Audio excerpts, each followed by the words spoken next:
Hello everybody, welcome back to the channel, and in today's video I am going to be reviewing the 2007 Porsche Carrera GT.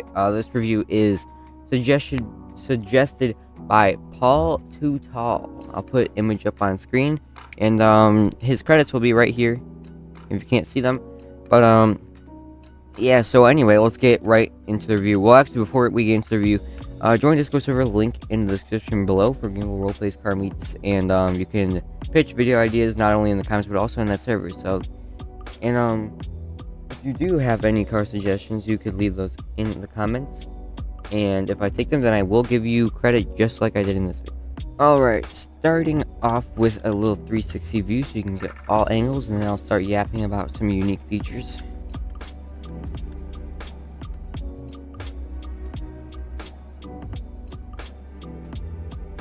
Alright, I think that's good. So anyway, let's get into the actual nitpicking here. So anyway, here is some 3D headlights. I really like how detailed these are with the little like divots in it. And yeah, it looks pretty nice. I don't know what these blue things are. I've seen them on other BMWs, so if anyone knows, let me know in the comments below on exactly what they are, because I really don't know, but I do want to know. And hold on. Here we have some vents. Not the most realistic, but it's just like a smooth plastic block, unfortunately. This is a bit of an older model, I believe. It might be like 2 or 3 years old. So yeah, there's those. Here's the stock rims, of course. Unfortunately, you can't change the center lock color, and it's the same on both sides. For some reason, Greenville just didn't mind to fix that, do blue on one side or on the other, but oh well.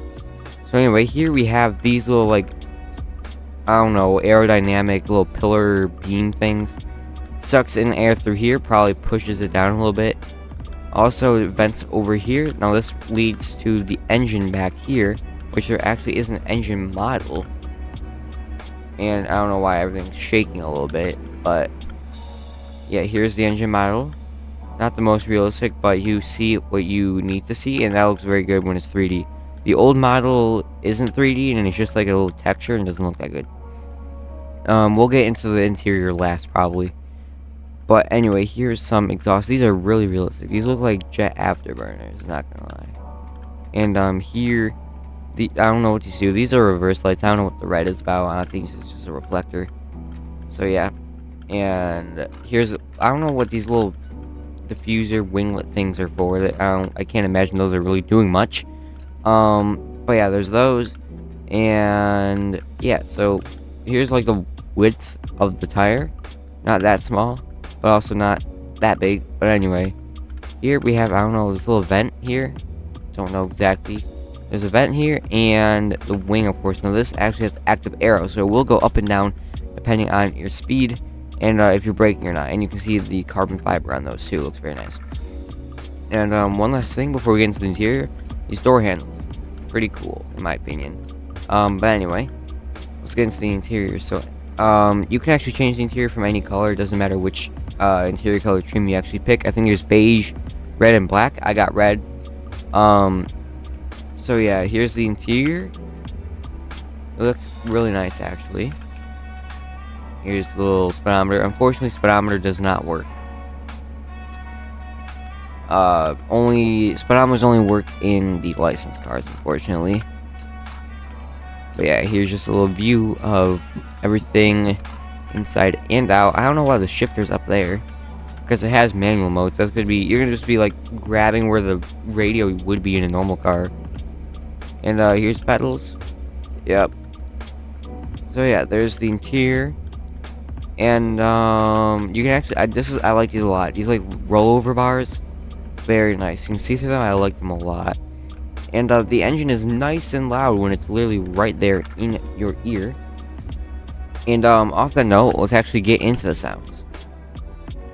Alright. Here is the start.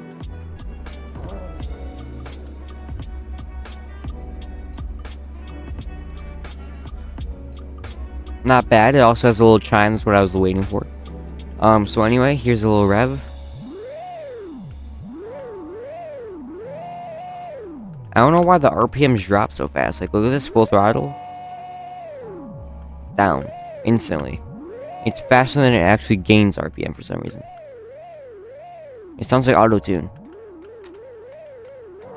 It's kind of funny, but anyway. Here's the idle too. A little basic, but alright. And here's headlights. Those blue things light up when the headlights are on. I still don't know what they are though. High beams. And no fog lights. But here's the tail lights. Brake lights. Blinkers. Even on the side too. And here is the reverse lights. And if anyone actually wants to hear this, here's the horn. Alright, so anyway, let's get into the testing now.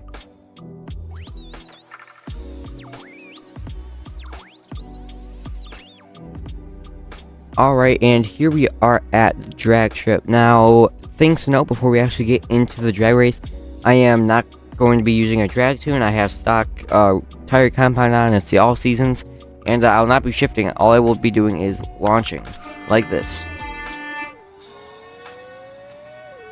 Not so fast off the line, unfortunately.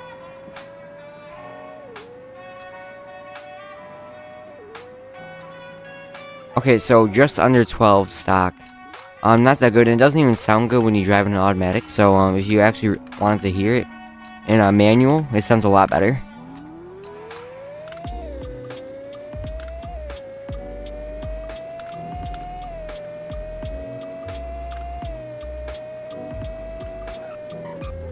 Yeah, it sounds a lot better in manual than automatic. And you can also see the active arrow there. Let's get another quick example of that. Also, be very careful when driving this. There is the active arrow. It's pretty nice. And there's also a secret with this car that I do want to show you guys, if I can actually get it here. You have to hit something with the rear of the car very, very hard. And it didn't even work. I don't actually know exactly how to do it. But if you hit something really fast in reverse with this car, it explodes. Which is a Paul Walker reference, I'm 100% sure, because he unfortunately did pass away in a Carrera GT. That might only be the old model that does it. I'm not sure if the new one does it too. But yeah. And my overall consensus, should you or should you not buy the car? So, of course, it always adds up to opinion at the end of the day. And it is a very fun car. It doesn't have traction control. It's very hard to drive. A lot of people hate the sound. I don't mind it. I mean, it's not the most realistic sounding. A lot of people just sound like it sounds like auto-tune like I did. Which kind of it does. But, so yeah, so here, should you get it or should you not? In my personal opinion, I think there are better things that you could get for 1.3 million. But if you already have cars that you want and want to buy another like collector's car like this, I think that you should definitely buy the car if you have the extra money, because it is a very nice car. It's very fun. Like I said, you could definitely get better things for 1.3 million, and I think it's worth more just to save for limited instead of buying Carrera GT, which is in game. But to each their own. If you want to buy it, buy it. I'm not here to tell you what to do. I'm just telling here telling you what you should do. But yeah, if you liked today's review, like, subscribe, share, do whatever you got to do to make my channel grow. And like I said at the beginning of the video, join Discord server, link in the description below. If you have, or if you want to join any Greenville roleplays that I host, or even car meets that I will live stream. There's more examples of that on my live tab in my YouTube channel. So yeah, and if you have any car suggestions that you want me to review, you can just go drop those in the comments below. And I will see you guys in the next video. Bye bye.